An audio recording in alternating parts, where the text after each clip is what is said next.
Olá, meus irmãos, paz eterna para todos, melhor noite aí para você, melhor dia, não sei a hora que você está vendo essa mensagem. Você que não é inscrito, meus irmãos, escreve aí, dá um joinha, aperte a opção todas. Para quem não me conhece, que está chegando agora nesse canal, é um prazer receber você. E o meu nome é Simar Rodrigues, falamos aqui de Unamar, Cabo Frio. E é sempre um prazer poder falar com vocês, lermos algum texto e viver realmente esse evangelho consumado, a qual milhares de pessoas passaram por esse mundo, esperando a esperança que foi para o século I, e milhares de pessoas passaram essa vida esperando alguma coisa acontecer, enquanto nós entendemos que nós já nascemos ligados com Deus, fazemos parte do reino implantado e estamos reinando em vida. E hoje nós temos um tema aqui: o acusador foi derrubado. Apocalipse capítulo 12, versículo 9, que vai nos dizer assim: e foi precipitado o grande dragão, a antiga serpente que se chama o diabo e Satanás, que engana todo mundo. Foi precipitado na terra e os seus anjos foram precipitados com ele.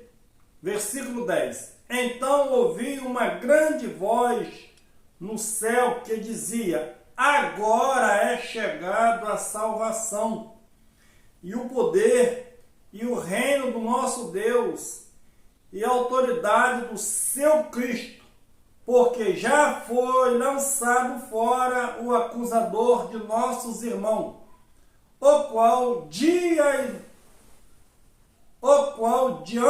do nosso Deus os acusava dia e noite. Está aí um tema bem interessante para aqueles que não conhecem o Evangelho consumado. Para você que já conhece, que já passou pela graça, já saiu da lei, foi para a graça e hoje está desfrutando desse reino, então você e muitos já conhecem, esse Evangelho, a qual que nós usássemos falar desses nomes, a qual foi declarado aqui há uns tempos atrás, para nós isso era medo, E nós estamos aqui, irmãos, diante desse tema, que para o sistema religioso, o Satanás, a antiga serpente, adversário, acusador, para eles, e para mim também, para você um dia foi, isso, para nós, isso era realmente o diabo, Parece que Deus, onde Deus ia criar um adversário ou deixar um adversário para lutar, Deus não tem inimigo, meus irmãos. Então nós vamos ver aqui, quem era esse que acusava o povo dia e noite, que foi lançado na terra ou lançado fora? Se fosse o diabo, segundo esse texto, no versículo 10, ele tinha sido dissipado de uma vez, que está assim: então vi uma grande voz no céu, que dizia: agora é chegada a salvação. Se esse texto está no futuro, segundo a tradição diz, então a salvação também não chegou. Por que eu levaria esse texto para um futuro, crendo na salvação hoje, dizendo que sou salvo, se o inimigo não foi jogado fora, lançado fora? Agora é chegada a salvação e o poder e o reino do nosso Deus e a autoridade do seu Cristo, porque já foi lançado fora o acusador de nossos irmãos, o qual diante do nosso Deus os acusava dia e noite. Quem era esse acusador? Será que era o Satanás? Será que era o diabo, a serpente? que acusava o povo de Deus dia e noite, os filhos de Deus. É o que nós vamos descobrir nesse tema. Quando olhamos os nomes antigamente, dava até medo, né? Desses nomes aí, Satanás, Diabo, isso aí trazia até terror. As pessoas, alguns, nem dormiam à noite. Hoje nós entendemos com a mente iluminada que Satanás, serpente, dragão, isso é apenas metáfora. Nós entendemos que o diabo em si, como um ser, nunca existiu. E o diabo é adversário. É aquilo que se opõe. Mas, Simar, como você prova isso? Segundo livro de Samuel 24, versículo 1, que vai dizer assim: E a ira do Senhor tornou a acender-se contra Israel. E o Senhor incitou a Davi contra ele, dizendo: Vai, numere a Israel e Judá. Então esse texto de 2 Samuel 24, versículo 1, vai dizer que o Senhor, a ira do Senhor veio contra Davi e incitou ele a numerar Israel e Judá. E se nós pegarmos aqui 1 Crônicas 21, versículo 1, a mesma passagem, só com um autor diferente, depois de 300 ou 200 anos à frente, ele já não usa mais o Senhor, ele usa uma outra palavra, que é o que nós vamos ver. Então Satanás se levantou contra Israel e incitou Davi a numerar Israel. Então, se você fosse pregar essa mensagem, qual desses textos você usaria? Que o Senhor incitou Davi para numerar o povo? Ou Satanás incitou Davi para numerar o povo? A mesma história contada por dois autores, dois escritores. Então só aí nessa palavra nós vemos que tem confusão. Agora, quem está certo aqui? Aquele que diz que foi Satanás ou que foi o Senhor? Meus irmãos, todos os dois estão certos. Quem está errado é quem pega Satanás como um ser espiritual, aí sim. Porque a palavra Satanás é adversário. Então Deus se colocou como adversário de Davi e fez ele numerar o povo. Então essa palavra é adversário, opositor. Então Deus aqui, o autor deixa bem claro nesses dois livros, que Satanás é o adversário. Então Deus incitou a Davi. Deus se colocou como adversário de Davi e também se colocou como adversário de Balaão. A Bíblia diz que o anjo se colocou como adversário de Balaão, como Satanás. Quem era o acusador dos nossos irmãos? Voltando para Apocalipse capítulo 12, versículo 10. Quem tinha o poder diante de Deus para acusar os filhos de Deus? Se fosse o diabo, qual era a chance que o diabo teria para chegar diante de Deus e acusar alguém? Se ele foi expulso de lá porque arrumou a rebelião, segundo a tradição. Então não tem lógica. Como é que eu vou chegar e acusar alguém se eu estou até aqui com aquela pessoa? Então, por aí você vê que não tem cabimento até hoje as pessoas defender uma doutrina dessa. A lei era um ministério de condenação e morte. A lei de Moisés, meus irmãos, ela nunca salvou ninguém, porque ela era um ministério de condenação e morte. Era 613 preceitos e mandamentos para até chegar o tempo determinado do Pai, para que Cristo viesse e levasse ou cumprisse aquela lei e resgatasse todos aqueles que estavam debaixo da lei. 2 Coríntios capítulo 3, versículo 7, que vai nos dizer assim: Ora, se o ministério da morte gravado com letra em pedra, veio em glória. De maneira que os filhos de Israel não podiam fixar os olhos no rosto de Moisés por causa da glória do seu rosto, a qual se estava desvanecendo. Então o ministério de Moisés não era o ministério da paz, era o ministério da morte, gravada em letra. A Bíblia diz que a letra mata, mas é o conhecimento que mata ou é a letra de Moisés gravada na pedra que era um ministério de morte? Mas como a lei era um ministério de morte? Porque a lei condenava. Achamos uma mulher no ato de adultério. E pela lei, ela tem que ser morta. Então é a lei que acusava.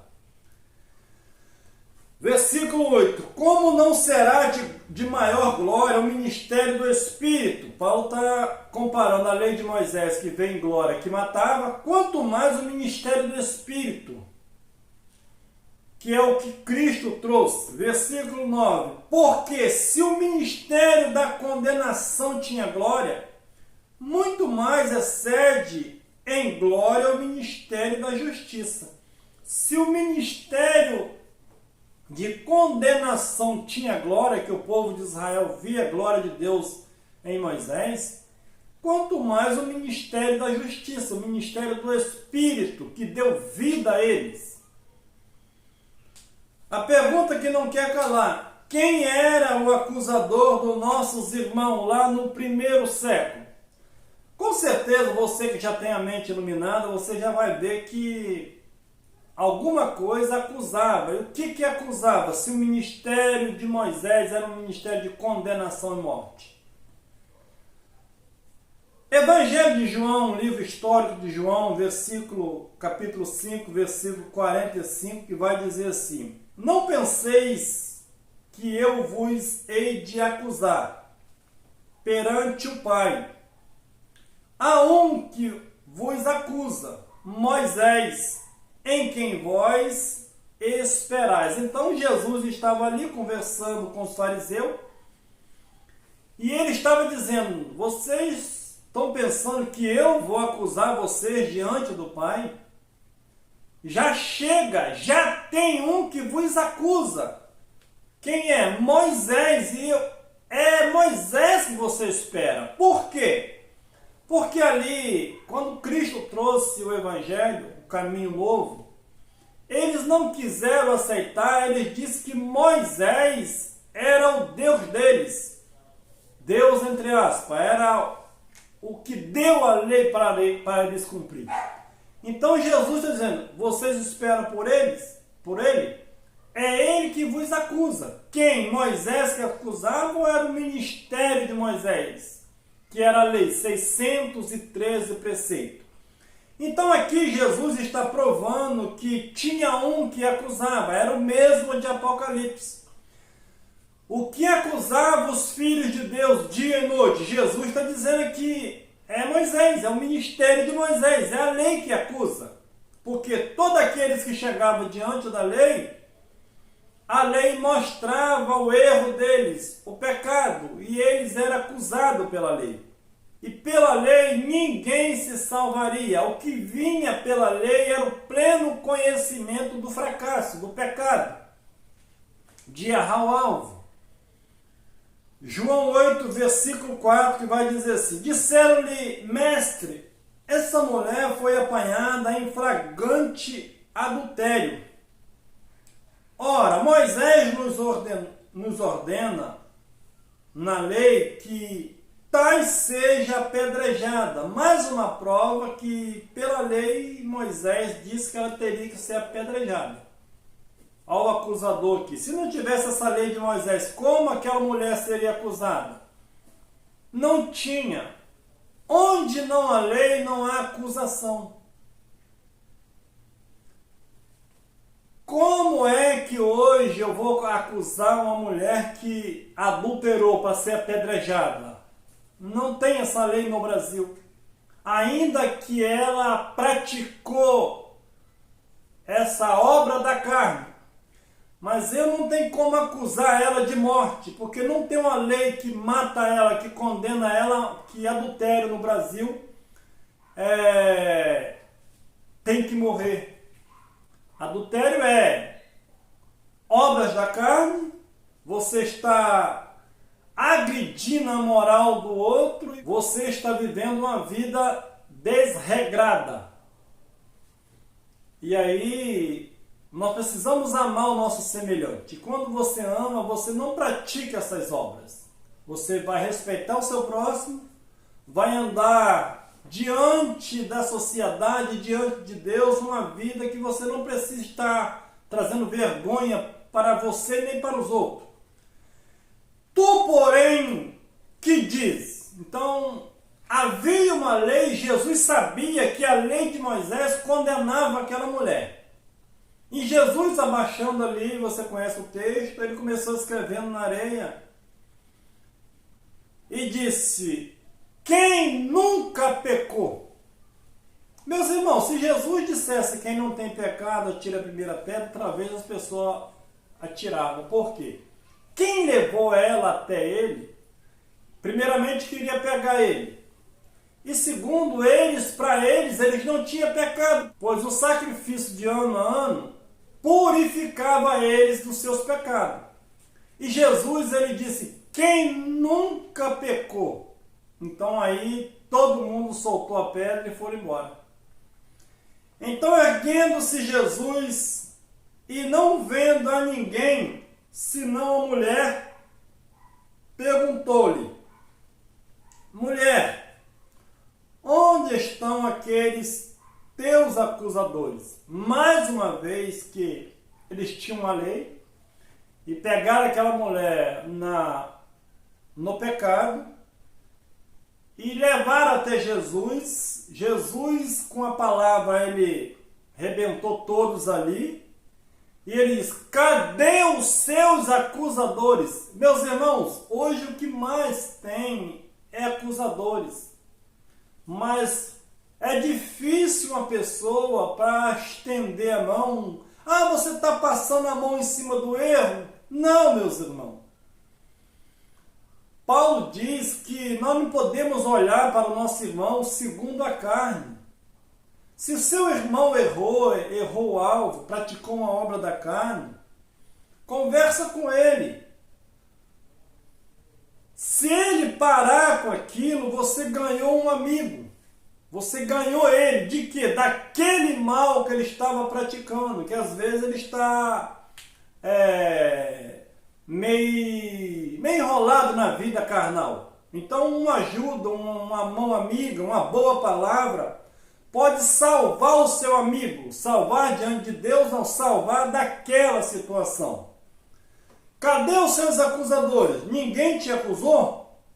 E ela disse: não. Jesus então disse: vai e não peques mais. Se aquela mulher praticasse o mesmo pecado, será que ela não poderia ser apedrejada outro dia? Porque será que ela encontraria com Jesus novamente? É isso que Jesus estava falando para ela, porque a lei estava em vigor. Porque se eles pegassem aquela mulher no ato de adultério de novo, ela poderia ser apedrejada. E Jesus diz: vai e não peques mais. Agora, aquela mulher, você acha que nunca errou mais? Não é isso que Jesus quis dizer. Com certeza aquela mulher foi, praticou tudo certinho e parou com aquela situação, porque ela poderia ser condenada à frente, porque a lei ainda estava em vigor. Jesus veio para cumprir a lei. Então, quem acusava os filhos de Deus, Simar? Jesus disse em João 5,45 que havia um que acusava. A lei de Moisés era o ministério de condenação e morte. Lucas 16,16. A lei e os profetas vigoraram até João. Desde então é anunciado o evangelho do reino de Deus. E todo homem forceja por entrar nele. Então hoje, a lei e os profetas existe hoje? Existe na Bíblia, mas ela está vigorando hoje? Não, ela parou de vigorar desde a época de Jesus. A lei e os profetas vigorou até João. Daí para frente é pregado o reino dos céus. Não quer dizer que todos tinham esse conhecimento já. Porque a lei e os profetas profetizaram até Jesus. Dali para frente era uma nova etapa. Era anunciado que tinha chegado o reino dos céus. Então Cristo era o fim da lei. Para que dali para frente a mensagem era outra. Arrependei-vos, porque é chegado o reino dos céus. Simã, e se eles não arrependessem? Eles não seriam salvos da tribulação que viria ali no ano 70. Simã, e quem não estava em Jerusalém, por quê? Porque parece que vocês falam que o fim só veio em Jerusalém, na cidade de Jerusalém. E quem estava longe de Jerusalém em outras nações, como eles sofreriam juízo? Não sofreriam juízo. Apenas eles receberam o presente de graça. Mas que presente, Simar, que você diz que todo o povo de Israel que estava debaixo do pecado, que era a lei de Moisés. Onde é que abundou o pecado? Foi nos gentios ou foi na nação de Israel? Os gentios, eles eram pecadores, sim, por Adão, através de Adão. O pecado entrou na morte, todos pecaram e todos estavam destituídos da glória de Deus.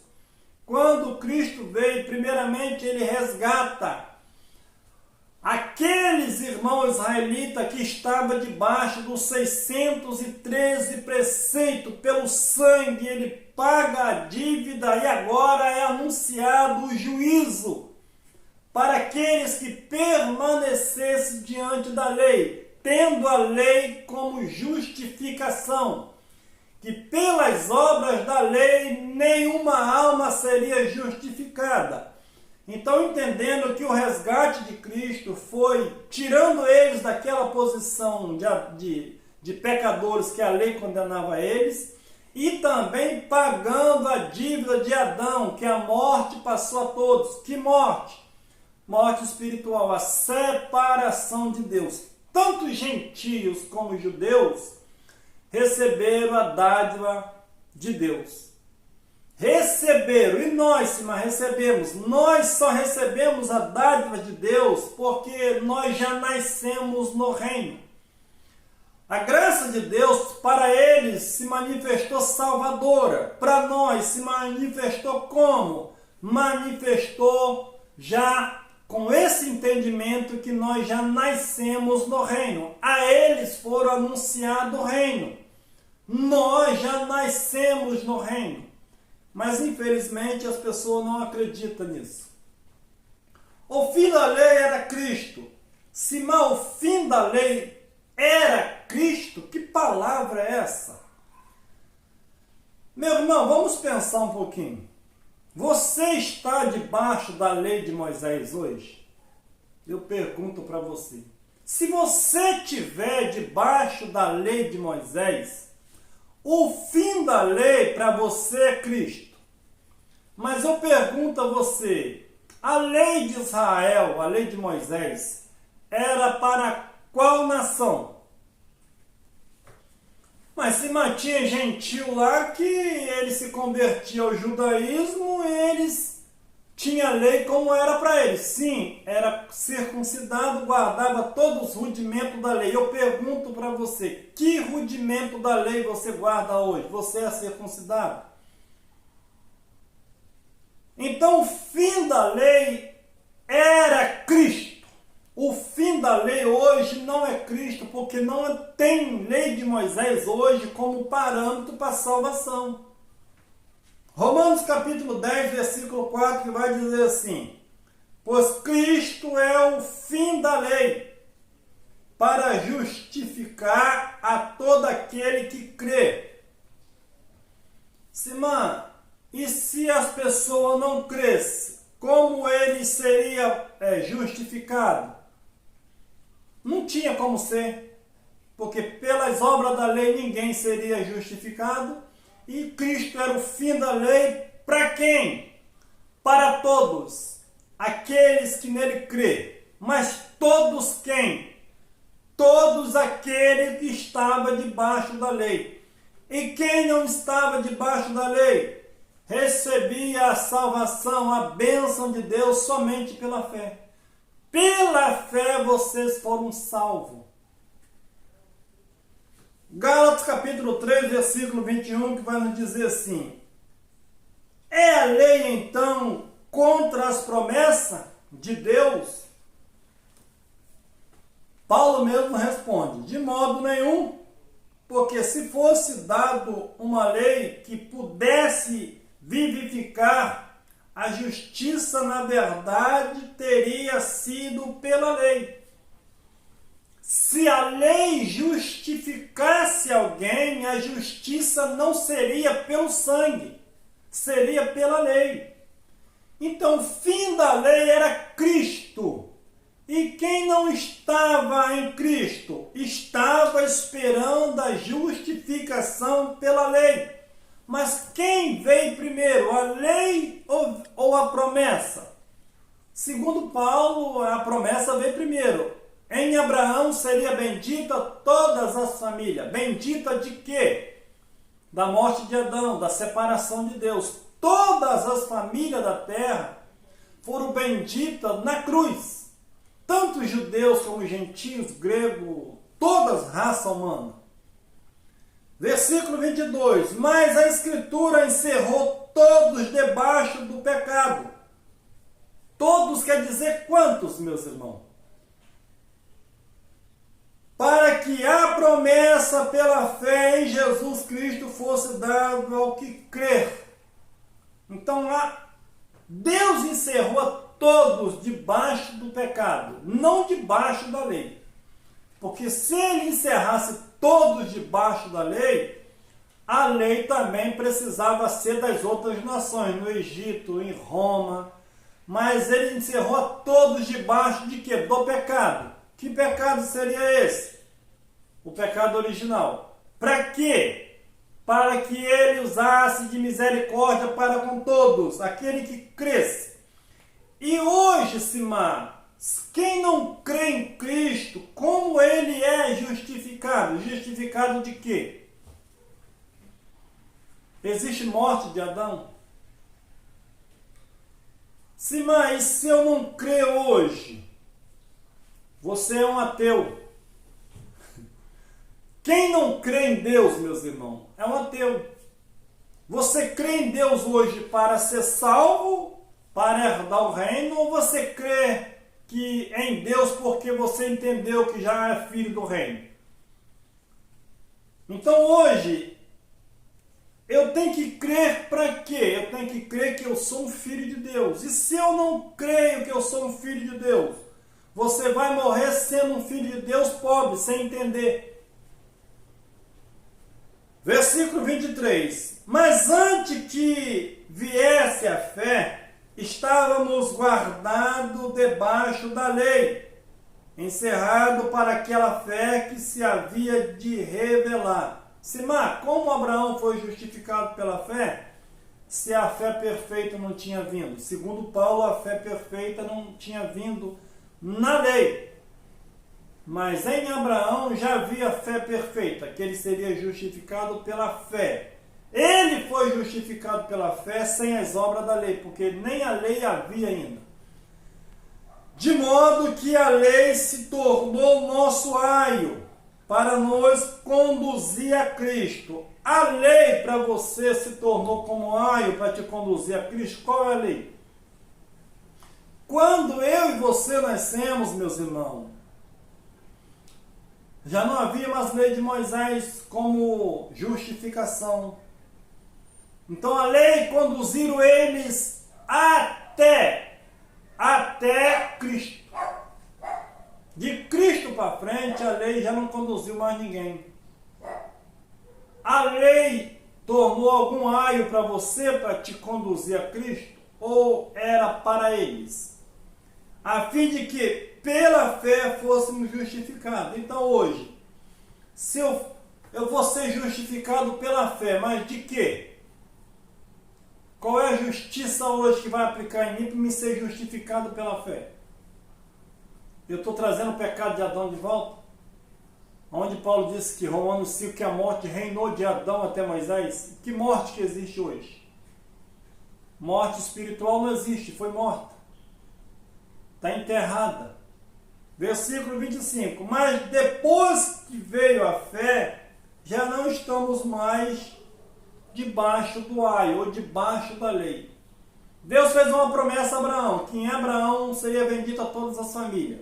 Quando o povo saiu do Egito, eles saíram sem conhecimento de lei humana, de amor ao próximo. Então eles precisaram de uma lei para frear os seus impulsos, para que eles chegassem em uma terra prometida e construísse uma cidade ou um país com as leis naturais para não agredir o próximo. Então essas leis foram criadas até que viesse a fé perfeita, que era Cristo. E quando Cristo veio, o fim da lei era Ele, para todos aqueles que nele crêem. Se quem não creu, Simã, quem não creu, meus irmãos, não viveu a vida eterna. Ó, Simã, e quem não crê hoje, não vive a vida eterna? Não, porque a vida eterna é conhecimento. Então, aquela pessoa que não sabe ler, não vive a vida eterna. Será que não? Conhecimento de quê? Conhecimento não precisa de leitura. Você pode ter uma boa mensagem, você pode ouvir ela. Então você já começa entendendo o que é vida eterna. Se eu fazer uma pergunta para você hoje, o que é vida eterna para você? O que você me responderia? E se você talvez me perguntar, Simã, o que é vida eterna para você? Primeiramente, quando Jesus disse, a vida eterna é essa, que conheça Deus e o seu Filho como Salvador. Então aquelas pessoas, quando conhecia Cristo, que veio enviado por Deus, esse tinha o conhecimento da vida eterna. Voltava a religar com Deus. E hoje, tem alguém desligado de Deus? Não. Pode ter alguém dormindo. Mas, Simã, dormindo no conhecimento. Quando Paulo diz, desperta tu que dorme, porque Cristo quer te esclarecer. E eu posso usar não a mesma frase, desperta tu que dorme, porque Deus quer te esclarecer e mostrar para você que já tem 2000 anos que o reino já foi implantado. E o reino é o que, Simã? Paz, alegria e gozo no Espírito Santo. Então, quando o Apocalipse diz que foi derrubado o vosso adversário, o adversário que acusava os nossos irmãos dia e noite, o evangelista João estava fazendo menção das leis de Moisés, que estava no templo acusando as pessoas, e quando chega no ano 70, o templo é destruído e toda a lei deixa de existir como regra para acusar os filhos de Deus. E Deus implantou o seu reino, e o reino dele é eterno, de geração em geração. Melhor noite, paz para todos.